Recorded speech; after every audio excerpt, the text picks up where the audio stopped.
भगवान हिरण्यकश्यप ने प्रजापति भगवान ब्रह्मा की आराधना की, भयंकर तप किया। वर्षों के तप के बाद ब्रह्मा प्रकट हुए और उन्होंने कहा, वत्स, मैं तुम्हारी इस कठोर तपस्या से बहुत प्रसन्न हूँ, मुझसे कोई वर मांग। हिरण्यकश्यप ने तो इसी दिन के लिए घोर तप ही किया था। कोई भी समर्पण पूर्ण तप अगर अशुद्ध मन से किया जाए तो मांग भी अशुद्ध होती है। इसलिए धूर्तता के साथ उसने परमपिता से कहा, हे भगवान, मैं अमर होना चाहता हूँ। जिस हिरण्यकश्यप के आतंक से पूरी पृथ्वी उसकी पूजा करने लगी थी, उसी के परिवार में, उसी के घर में उसका पुत्र प्रहलाद, उसने अपने पिता की पूजा करने की अपेक्षा परब्रह्म भगवान विष्णु की पूजा करना प्रारंभ किया। उसने कहा, पिताजी, मेरे लिए तो पूज्य केवल इस सृष्टि के पालन करता श्री हरि भगवान विष्णु हैं। मैं उन्हीं की भक्ति करता हूँ और आपको भी अपना जीवन ठीक करना हो तो उन्हीं की पूजा करिए, वे बड़े दयालु हैं। हिरण्यकश्यप भड़क गया। हिरण्यकश्यप की बहन थी होलिका। उसने कहा, भैया, मेरे पास एक वरदान में मिली हुई चादर है, इसे ओढ़ने के बाद अग्नि का कोई प्रभाव नहीं पड़ता। मैं प्रहलाद को लेकर अग्नि में बैठ जाती हूँ, चादर के कारण मैं तो बच जाऊंगी, प्रहलाद मर जाएगा, आप कष्ट मत करिए। हिरण्यकश्यप को ये आइडिया बहुत अच्छा लगा। उसने सिपाहियों से कहा कि भयंकर अग्निकुंड जलाओ। होलिका प्रहलाद को गोद में लेकर बैठी, लेकिन संयोग देखिए, भगवान का चमत्कार देखिए कि होलिका के शरीर से वो चादर फिसलकर भक्त प्रहलाद के ऊपर आ गिरी। प्रहलाद बच गए और होलिका जलकर भस्म हो गई।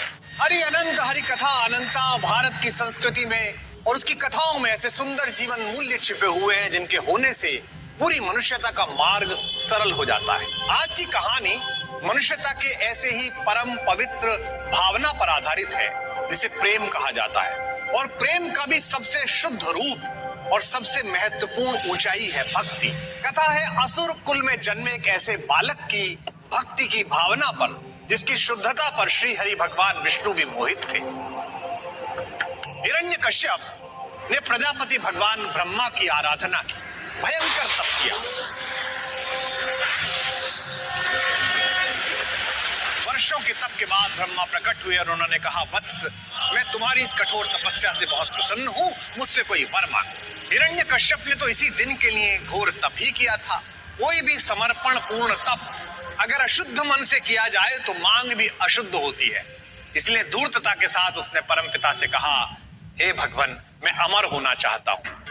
ब्रह्मा जी सुनकर चौंक गए और ब्रह्मा जी उसके अंदर की धूर्तता को भी भांप गए। उन्होंने कहा, वत्स, मैंने ये सृष्टि भले बनाई है, लेकिन इसकी कुछ मर्यादाएं हैं।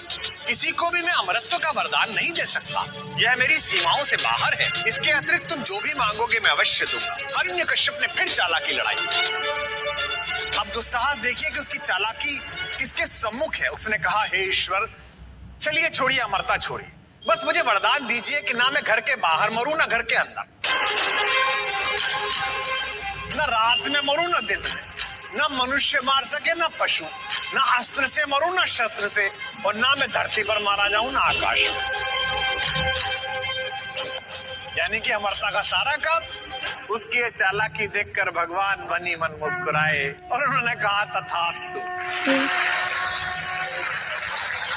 वरदान प्राप्त करने के बाद अहंकारी हिरण्यकश्यप ने सोचा कि अब तो उसे कोई मार नहीं सकता, और अपनी इसी दुर्बुद्धि के कारण वो पृथ्वी को अपने अत्याचारों से आतंकित करने लगा।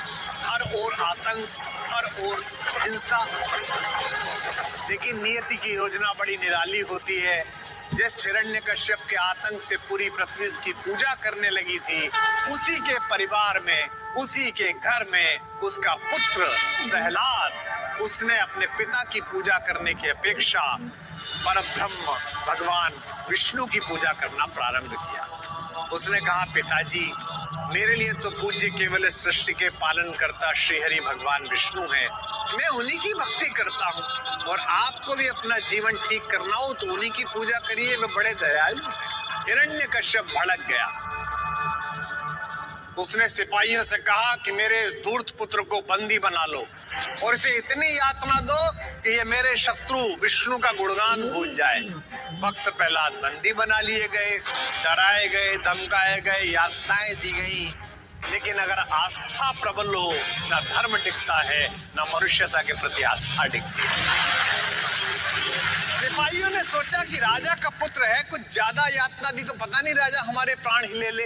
उन्होंने राजा से कहा कि महाराज इस बालक पर तो किसी दंड का असर नहीं हो रहा। हिरण्यकश्यप ने कहा अच्छा तो फिर इसे प्राण दंड दे दो। जिस प्राण के भरोसे भगवान विष्णु का नाम ले रहा है वह जीवन ही समाप्त कर दो। हेयर कलर लगाने के बाद कर दो। सिपाहियों ने कहा यथाज्ञा पयति महाराज, जैसी आपकी आज्ञा। सिपाहियों ने एक बड़े पिंजरे के अंदर प्रहलाद को बिठाया, बहुत सारे सांप छोड़े।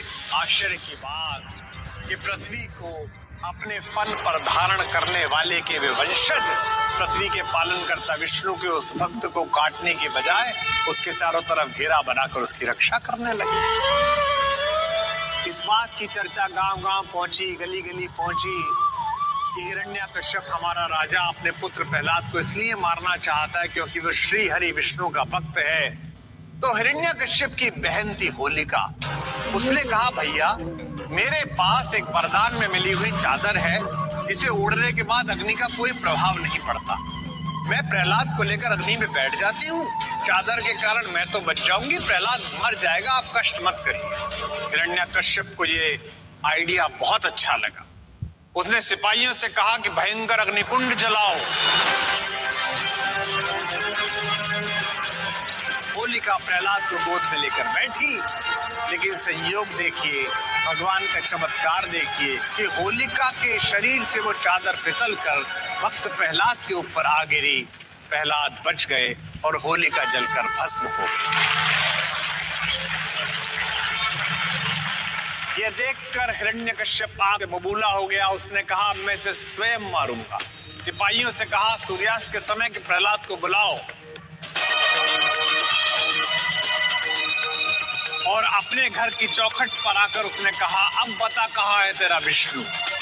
तो उसने कहा पिताजी भगवान तो सब जगह हैं, आप भी पढ़िए ओम नमः भगवते वासुदेवाय, ये कहीं ना कहीं से प्रकट हो जाएंगे। जिस खंबे के सहारे टिककर हिरण्यकश्यप खड़ा हुआ था, दरवाजे के उस खंबे पर अपना मुक्का मारते हुए हिरण्यकश्यप ने कहा इस खंबे में भी तेरा भगवान है। प्रहलाद ने कहा वे कण कण में है, इसमें भी होंगे। उसने कहा बाद में देखूंगा, पहले तेरे भगवान से मिलता हूं। उसने खंबे को फाड़ा, खंबा फटा और उसमें से एक अजीब आकृति निकली।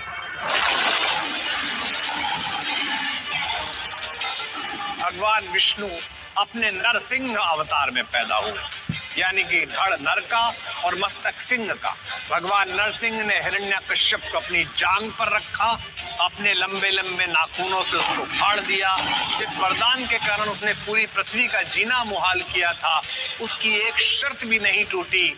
उससे कहा गया था ना तू दिन में मारा जाएगा ना रात में। और होली यानी सूर्यास्त की मेला में उसका वध हुआ जब दिन ढल चुका था और रात आई नहीं थी। न घर के बाहर मरेगा ना तो भीतर। भगवान ने ड्योढ़ी पर दरवाजे की चौखट पर उसको मारा।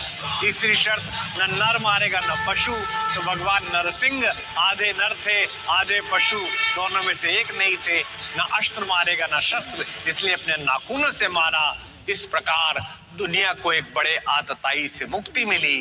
लेकिन इस कथा का सार क्या है? इस कथा का सार यह है कि आप चाहे कितने भी दुष्ट हों, लेकिन कर्म क्षेत्र में तपस्या करेंगे तो अंततः आपको सफलता मिलेगी। आप किस पृष्ठभूमि से आते हैं, किस कुल से आते हैं, आपकी हैसियत क्या है, इससे कोई प्रभाव नहीं पड़ेगा। आपको उस तपस्या का फल मिलेगा जैसा हिरण्यकश्यप को मिला। लेकिन अगर आपने उस ईश्वरीय तपस्या के फल का गलत उपयोग किया तो आप चाहे अपनी बुद्धि की कितनी भी धूर्तता का निवेश करो, अंततः आपकी वही गति